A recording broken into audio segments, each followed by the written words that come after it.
What's up, everybody? Welcome to DFS by the Numbers. These are my quick predictions and bets for UFC 248, Adesanya versus Romero.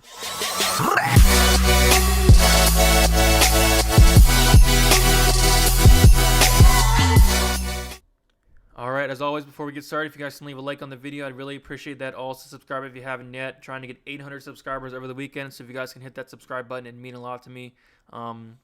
Also, if you are into DraftKings, I am posting my DraftKings breakdown as well, so check that out. It's going to be on my channel. But yeah, let's talk about the card as a whole. I mean, finally, we got a very good card here. The past couple of cards have not been the greatest, but we have a really good card here with a great main event, a great co-main event, and also a lot of great fights spread out throughout the card. So really looking forward to it. Just a kind of disclaimer here, I am on Tapology.com this week for my prediction video. Usually I'm on UFC.com, but they had the bout order wrong. They had a fight on there that's not even on the card anymore, and they were actually missing a fight too. So I'm on Tapology here, so bear with me here on that.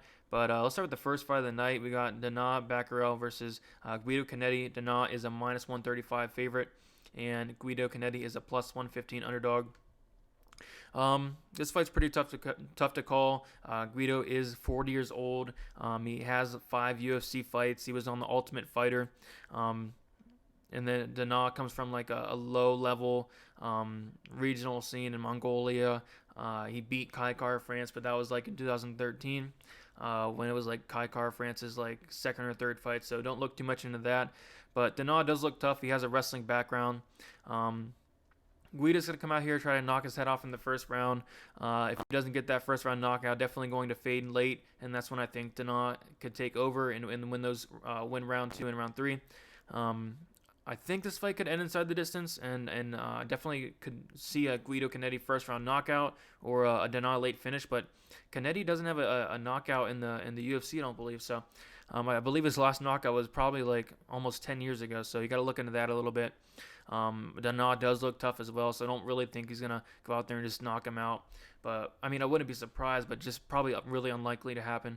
I think Dana's going to weather that storm and end up winning that round 2 and round 3, and maybe even getting Canetti out of there in that third round. But I'm going to go Dana with the decision here, but I wouldn't rule out a finish as well for Dana. But I just can't pick Guido Canetti here.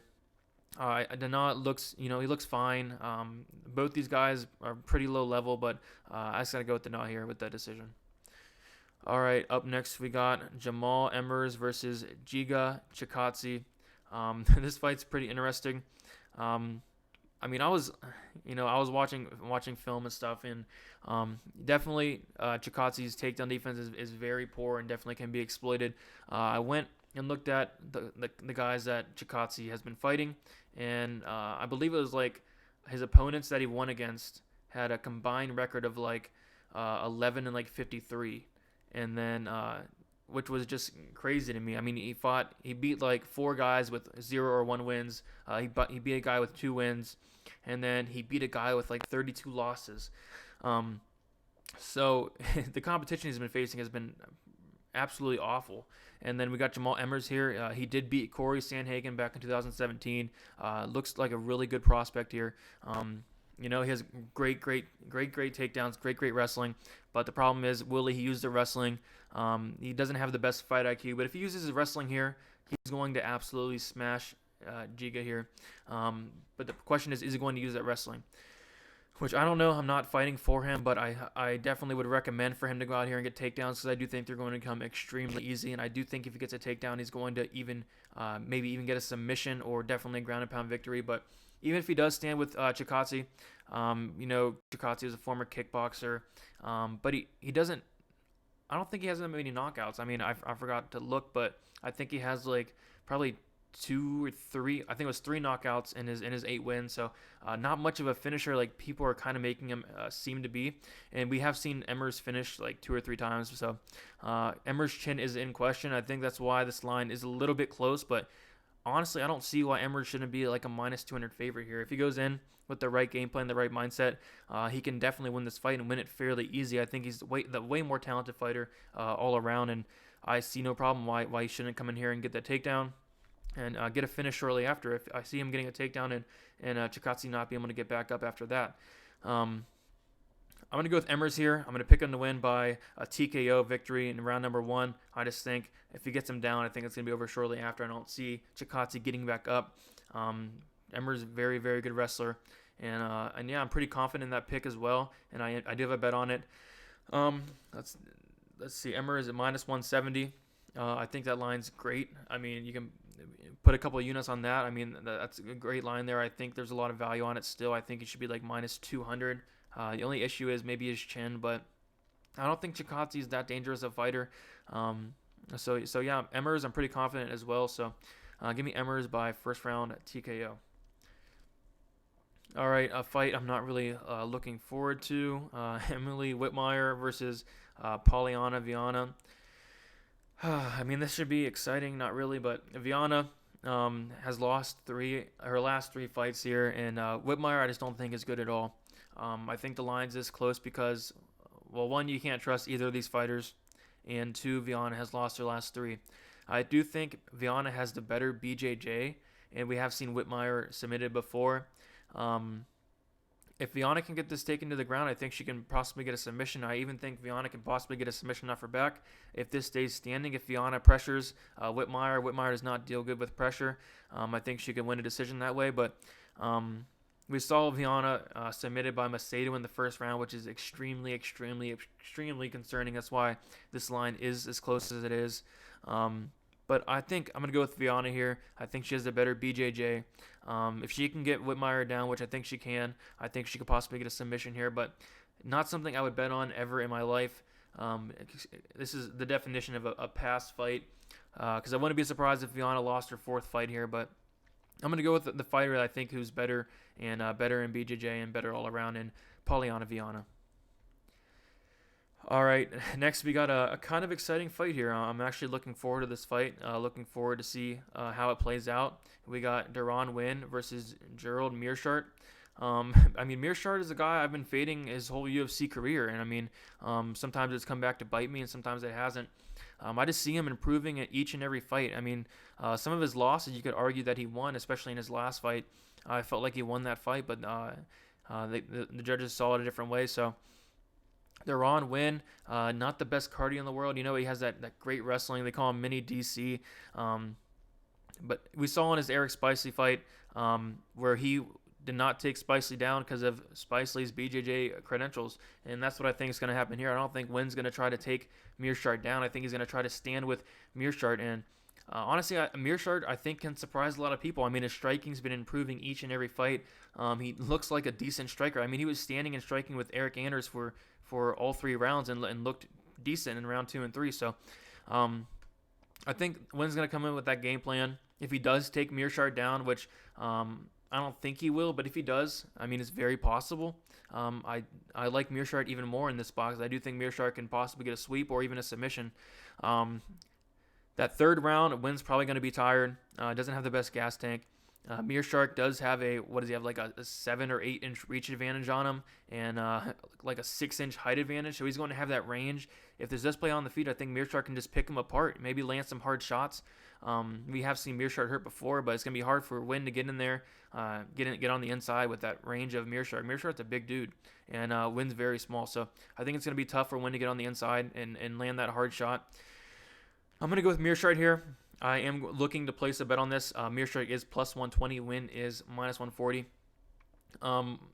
I don't disagree with the line, but I think Meerschaert is a pretty solid underdog play here, and that's hard for me to say because honestly, I've been fading Meerschaert as soon as he got in the UFC, and he has proved me wrong a couple of times. So I'm going to finally go with him here. I'm going to go with Gerald Meerschaert to get a decision here with a potential submission if this goes to the ground. So give me Meerschaert, and definitely looking at placing a bet on that as well.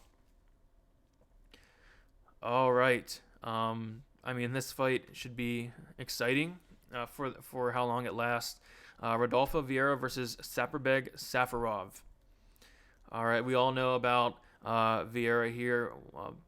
Extremely, extremely, extremely good in BJJ. If this gets to the mat, it's over like that. The submission's locked in. Couple concerns.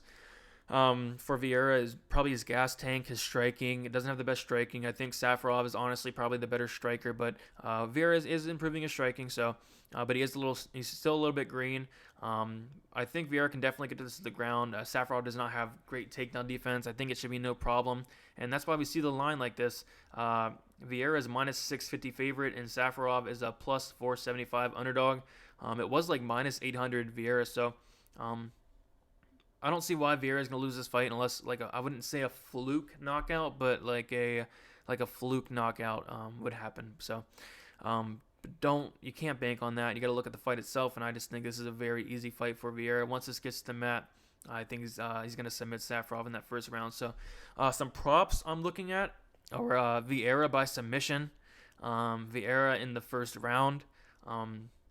Those are two I'm looking at, and also you can definitely parlay Vieira here at minus 650. If that comes down even more, definitely a good parlay piece as well. So give me Vieira. Pretty confident in that play. I mean, I don't see honestly how he loses besides like some crazy knockout Safarov pulls out. But other than that, I like Vieira quite a bit. Pretty confident in that.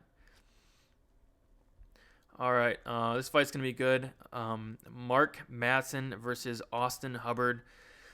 We got Mark Madsen as a minus 225 favorite and Austin Hubbard as a plus 185 underdog. I mean, I see kind of a little bit of love coming in for Austin Hubbard. I mean, he's a tough guy. We saw him get taken down by Davi Hamosh, which is a very bad sign here against Mark Madsen, the Olympian. That nickname will tell you something. He is an Olympic wrestler. Very, very good wrestler. Not the best on the feet, but he doesn't need to go on. He doesn't need to stand on the feet. I mean, he's an Olympic wrestler. He can take you down.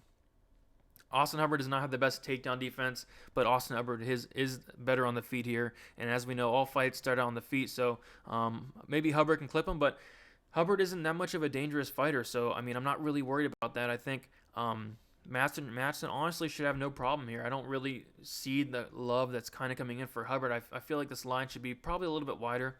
The only concern is maybe Madsen with that grappling heavy game plan gets tired in the third round. That's the only concern. But honestly, I just see Madsen taking him down, and maybe Hubbard gets up, but I think he's going to get right back down on the ground. And I see Madsen winning a pretty dominant decision. I mean, I'm pretty confident in that. The line, I think, should be a little bit wider. I mean, minus 225, I definitely could see it a little bit wider than that. Definitely a parlay piece I'm looking at. I honestly would be very surprised if Hubbard won, but Hubbard's a tough guy. Don't think he's going to get knocked out. Don't think he's going to get submitted or anything like that, obviously. So I'm going to pick Madsen win by decision, and fairly confident in that. But wouldn't be surprised if Hubbard, knocked him out when they're on the feet, because Madsen's striking isn't the best, but you got to go with Madsen here in this spot. All right, a very exciting fight here. We got Sean O'Malley versus Jose Quinones. We got O'Malley here at a minus 370 favorite, and Quinones is a plus 310 underdog. First off, that line seems pretty wide to me. I mean, O'Malley's like on a 2-year layoff. I mean, but it is in a way warranted, I think. I think he's better everywhere, striking especially. I would be a little, less into betting O'Malley if Quinones was a little more dangerous. I mean, Quinones has one submission in the UFC, and he has like a 40% finish rate throughout his MMA career, like maybe mid-40s, like 45. So he's not a finisher. He's more of like a decision guy, and I think O'Malley can come in here with the game plan of this guy's not going to hurt me. This guy's not going to knock me out. I can go in here and I can be as aggressive as I want. I can go in here and try to knock this guy out in the first round, which I do think he's going to do. I think he's going to want to put on a show for us all, finally getting back after 2 years or so. And, he wants to get this fight over with right away, and I think that's what's going to happen. I think Quinones is going to get knocked out in the first round here. If Quinones does try to take O'Malley down, I think O'Malley will be fine. We saw O'Malley's been working on his BJJ, his grappling the past couple of years. His striking looks like it's been improving, but there is that cage rust, but I think O'Malley should be fine in this spot. That line is a little crazy. minus 370 is a little crazy. I wish it was lower, but definitely a parlay piece I'm looking at for sure. And I'm going to go with O'Malley with the first round knockout, and I'm pretty confident he wins, whether that be a knockout or even like a dominant decision. So give me O'Malley. All right, Alex Oliveira versus Max Griffin. I mean, Oliveira's lost his last 3 fights. We saw Max Griffin lose against Moreno. He got rocked very, very hard. Most people would have went down after that, but this fight is extremely hard to call.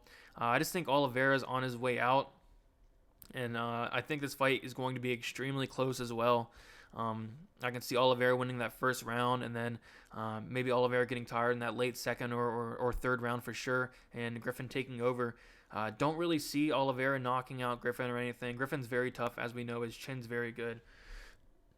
And we got to worry about Oliveira's gas tank. Oliveira in that third round. I think Griffin can definitely take over in the third round there. I can see Oliveira winning that first round and Griffin taking over those last 2. I can see it going 1-1 into the third, and the guy with the more gas in the tank in the third wins the fight here. So one of those fights. This fight is pretty close in line. Alex Oliveira minus 140, Max Griffin plus 120. I mean, a little bit of money's been coming in on Griffin. I think, honestly, if Griffin can not get finished in that second round, not get taken down. If he gets taken down, I think he can get up. I think it's gonna come down to that third round, and I think in that third round, Max Griffin's gonna have more gas in the tank. So I'm gonna go with Max Griffin here. I'm gonna go at Oliveira to get his 4th loss in a row. Sad as it seems, but I just think Oliveira's on his way out, and this is a very close fight, but I'm going to go with Max Griffin by decision here. Max Griffin's not really a finisher, so I don't really see him knocking out Oliveira. So give me Griffin by decision at that plus 120. Might be looking at making a play on it, but nothing I'm too interested in because this fight is extremely close. So, but I'll go with Max Griffin by decision. All right, Neil Magny versus the Leech. This fight should be very good. I mean, the Leech impressed a lot of people, surprised a lot of people. His last fight against Dos Santos, knocked him out in that third round. Surprised me as well. I mean, this guy's been improving each fight. I think Magny needs to come out here with a grappling heavy game plan, but even if he does that, we've seen the Leech just improve his takedown defense. I think he's been taken down like 1 time in the past 5 fights, so I think that's a really good sign there for his takedown defense. I think the Leech is the more dangerous fighter. Magny isn't much of a finisher at all. I think Lee can back Magny up, do the backing up with his aggressiveness, and maybe even get Magny out of there. We've seen Magny knocked out a couple times, so I don't think Magny has the best chin in the world, and I think it definitely can be exposed here. So I'm going to go with the Leech here. Wouldn't be surprised if Magny got that first round, but I just see the Leech taking over, his aggressiveness being too much, and probably getting a knockout here. So give me the Leech. Magny isn't a bad underdog play if you want to take a shot on Magny at plus 155. I mean, that's not a bad underdog play. But you just got to worry about his chin at this point, his durability, and I just think the Leech is the more dangerous fighter here. And if his takedown defense holds up, I see no problem why the Leech won't win. But I could see Magny maybe getting some takedowns here, but the Leech's takedown defense has been looking better. So I'm just gonna go with the Leech here to get that knockout, or a dominant decision. But give me the Leech for a KO in round number 2. All right. Next we got Beneil Dariush versus Drakkar Klose. Klose has been impressing me quite a bit. In the UFC, has like 6 or 7 wins in the UFC, something like that. Very impressive. Dariush has been impressive as well. Klose has that wrestling background. Dariush has that BJJ. Klose is a plus 145 underdog, and Dariush is a minus 165 favorite. So a little bit of money coming in on Klose. First of all, I think this fight is going to be close, no pun intended. But Dariush hits harder, but Dariush does have that chin issue. But the thing that you got to look at is Klose in his 6, 7, or 8 UFC fights. Klose does not have a knockout. He's not that dangerous of a fighter. He's more of a decision guy. He goes out there and tries to get the decision win. Dariush hits harder. I think Dariush is more likely to get a finish. If Close tries to take Dariush down, which I don't think would be a good idea, but I think Dariush can possibly get a submission. I think maybe Dariush can maybe even take Close's back standing. If Dariush can get this guy down, I think there's definitely a possibility that Dariush gets a submission as well. I do like Dariush here quite a bit. It seems like all Close's fights are really close, no pun intended. But definitely like Dariush here. Dariush has been looking very, very good. Both guys have, but this is a very exciting fight. I'm going to go Dariush by submission. I think he's going to get him down, or Close is going to make a mistake, whether that be in the clinch maybe, or even taking Dariush down, making a mistake on the mat. I don't think he's going to be standing the whole time. I think it's going to go to the mat at some point, and I think Dariush is going to expose him on the mat and get a submission locked in there. So give me Dariush. You can bet him straight up at -165, but also I'm looking at Dariush by submission as well. That's something I'm looking at betting as well. I do think there's a pretty good opportunity for Dariush to get a submission. And now we get to the really fun fights here. We got the co-main event, Weili Zhang versus Joanna. I'm not even going to try to pronounce her last name, JJ. This fight is very good. All right, so pre-tape, before watching any film, I'm like, oh yeah, Zhang's gonna go in here and knock her out in the first round. And I think that's what a lot of people are saying. Like a lot of people are saying. But after going back and watching Zhang's past couple fights, I mean, I don't want to say the Andrade knockout was a fluke, because it wasn't. But I don't think Joanna's gonna come in here like Andrade did and have that kind of fight with her. I think Joanna's going to try to stay on the outside, and if we've seen in Joanna's interviews, I think she's really trying to get into Weili's head here by talking crap. I think she wants Weili to come out here and try to knock her out, and I think that's the game plan that Joanna wants. Joanna wants Weili to be aggressive so she can just stand on the outside and pick her apart. Man, this line at first it was like. What was it? What did it open at? At -170, Weili. I was like, oh yeah, that line makes sense. But after watching film, after going over after watching Weili's fights before the Andrade fight, I don't see it. I think Joanna should be the favorite here. You got to look at it this way. Jessica Andrade was a -180 favorite against Weili. Imagine that if that fight never happened. Like, what would the line be for Joanna versus Weili if that Andrade fight never happened? I'm thinking it would be Joanna like -250. So you got to look at it that way. Like I said, I'm not saying the Andrade knockout was a fluke, but I don't think Joanna's going to come in here like that and just try to knock off Weili's head. That's just not how she fights. She's a decision girl. Honestly, after looking into it more, I'm going to go with Joanna. I mean, the popular pick is obviously Weili. I mean, obviously. But I just, I think Joanna's the better striker. I think if she doesn't get knocked out in that first and second round, I think she can definitely take over. She has extremely good volume. She's really good from the outside. I even think she can maybe Weili can try to get takedowns, but I don't think she's going to try to get Joanna down. I mean, Joanna has very, very good takedown defense. And I think Joanna's the better technical striker here. I just think Weili Zhang has that power, but if she doesn't get knocked out, I really think Joanna can win this decision over 5 rounds. Definitely rack up that volume, and like I said, at first I was on Weili, but after looking at it, I'm gonna go with Joanna here. I'm gonna go by decision, and I'm definitely looking at that +150. Definitely going to look at putting a bet on that. Like I said, the popular pick is going to be Weili, but I'm gonna go the other way and go with Joanna here.